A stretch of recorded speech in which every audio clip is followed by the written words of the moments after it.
زی کے T V کے معزز دوستوں، میری طرف سے تمام دیکھنے اور سننے والے ناظرین کو السلام علیکم۔ دوستوں، سیر و سیاحت کے اس خوبصورت سفر میں میری اور آپ کی منزل ہوگی ایشیا کے سب سے غریب مگر خوشحال ملک بھوٹان کی۔ دوستوں، آج کی ویڈیو میں ہم آپ کو بتائیں گے کیوں آپ کو بھوٹان میں ایک بار ضرور جانا چاہیے، بھوٹان کی خوبصورتی، بھوٹان کے کھانے کیوں سب سے الگ ہیں، صرف 8 پائلٹ کو جانے کی اجازت کیوں ہے، دنیا کی سب سے اونچی کٹی ہوئی پہاڑی کیوں فتح نہیں ہوئی، کسی بھی چیز کو مارنا کیوں غیر قانونی ہے، پہلی بار کھانے سے انکار کیوں کیا جاتا ہے، بھوٹانی لوگ اپنے بادشاہ سے اتنا پیار کیوں کرتے ہیں، قومی لباس پہننا لازمی کیوں ہے۔ آج کی ویڈیو میں ایسے تمام حقائق اور بھوٹان کی تاریخ آپ کو بتائیں گے جو یقیناً سیر و سیاحت کے ساتھ ساتھ آپ کی معلومات میں خاطر خواہ اضافہ کرے گی۔ آگے بڑھنے سے پہلے نئے آنے والے ساتھیوں سے گزارش ہے کہ وہ ہمارے اس چینل زی کے ٹی وی کو سبسکرائب کر کے ساتھ گھنٹی کے بٹن کو دبا دیں تاکہ ہماری ہر نئی اور معلومات پر مبنی ویڈیو کا نوٹیفیکیشن آپ کو بر وقت ملتا رہے۔ دوستو، بھوٹان ہمالیہ کے جنوب مشرقی ڈھلوان پر واقع ہے، شمال اور مشرق میں تبت کے ساتھ اور جنوب مغرب کی طرف ہندوستان کے ساتھ جڑا ہوا ہے۔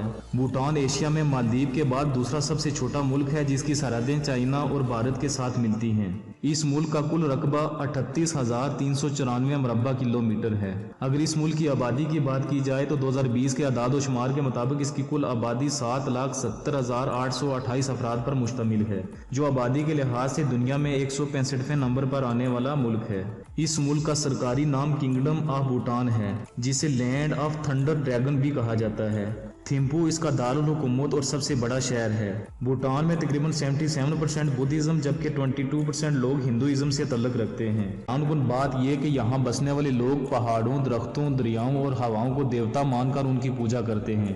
اگرچہ بھوٹان کی آثار قدیمہ کی کھوج کو محدود کیا گیا، لیکن خطے میں تہذیب کے شواہد کم از کم 2000 قبل مسیح کے ہیں، جن کے بارے میں خیال کیا جاتا ہے کہ وہ تبت سے ہجرت 17ویں صدی سے کر چکے تھے۔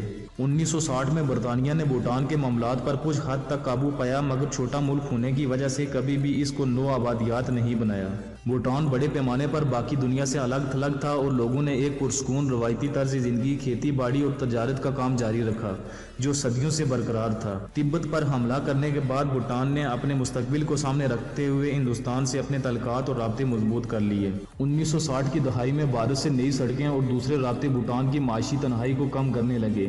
1985 میں بھوٹان نے غیر ایشیائی ممالک سے اپنے سفارتی رابطے شروع کر دیے۔ معاشرتی جدید کاری، غلامی اور ذات پات کے نظام کو ختم کرنے، خواتین کو آزاد کرنے اور زمینی اصلاحات مد نظر رکھتے ہوئے بھوٹان نے سفارتی سطح پر یقینی کامیابی حاصل کی۔ بھوٹان پہاڑی سلسلے پر واقع ایک ملک ہے، یہی وجہ ہے کہ یہاں پر بسنے والے تمام لوگ سخت جان اور محنتی لوگوں میں شمار ہوتے ہیں۔ اگر ملکی معیشت میں کرنسی کی بات کی جائے تو بھوٹان میں انڈین کرنسی کو زیادہ اہمیت حاصل ہے، جس کی بڑی وجہ انڈیا اور بھوٹان میں بڑے پیمانے پر تجارت ہے۔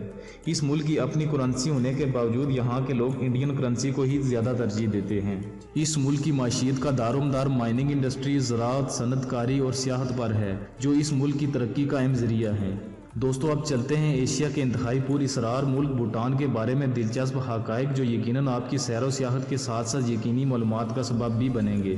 دلچسپ بات، بھوٹان میں ٹریفک لائٹس کا وجود نہیں، کچھ مقامات پر ٹریفک وارڈن کی موجودگی آپ کو دکھائی دے گی، یہاں تک کہ لوگ ایک دوسرے کو سلام کرنے کے لیے سڑک کے بیچ رک جاتے ہیں، تاہم بھوٹانی لوگ بہت آہستہ اور محتاط انداز میں گاڑی چلاتے ہیں۔ بھوٹان میں واقع پارو ہوائی اڈہ دنیا میں سب سے خطرناک اڈے کے طور پر جانا جاتا ہے اور اس اڈے پر صرف 8 تربیت یافتہ پائلٹ کو جانے کی اجازت ہے۔ 2010 میں بھوٹان تمباکو کی مصنوعات کی پیداوار اور فروخت پر پابندی عائد کرنے والا دنیا کا پہلا ملک تھا۔ عوامی مقامات پر تمباکو نوشی غیر قانونی ہے۔ 1916 میں بھوٹان کے پہلے بادشاہ نے تمباکو کو سب سے زیادہ غلیظ اور مضر بوٹی کہا۔ خلاف ورزی کرنے والوں کو سخت جرمانے اور قید کی سزا سنا دی جاتی ہے۔ 1999 میں بھوٹان کے بادشاہ نے ملک کو جدید بنانے کے لیے ٹیلی ویژن اور انٹرنیٹ تک رسائی کی اجازت دی۔ بھوٹان ٹیلی ویژن اپنانے کے لیے دنیا کے آخری ممالک میں شامل تھا۔ بادشاہ نے خبردار کیا کہ ٹیلی ویژن کا غلط استعمال ان کی پرانی روایات کو خراب کر سکتا ہے۔ بھوٹانی حکومت سے مفت تعلیم حاصل کرتے ہیں۔ بدھ مت کی تعلیم پر بہت زیادہ زور دیا جاتا ہے۔ وراثت، زمین، مکان اور جانور عام طور پر بڑے بیٹے کے بجائے بڑی بیٹی کو دیا جاتا ہے۔ ایک آدمی اکثر اپنی نئی بیوی کے گھر جاتا ہے جب تک کہ وہ اپنی کمائی نہیں کر سکتا۔ بھوٹانیوں کو غیر ملکیوں سے شادی کرنے سے منع کیا گیا ہے۔ ہم جنس پرستی بھی قانون کے ذریعے ممنوع ہے۔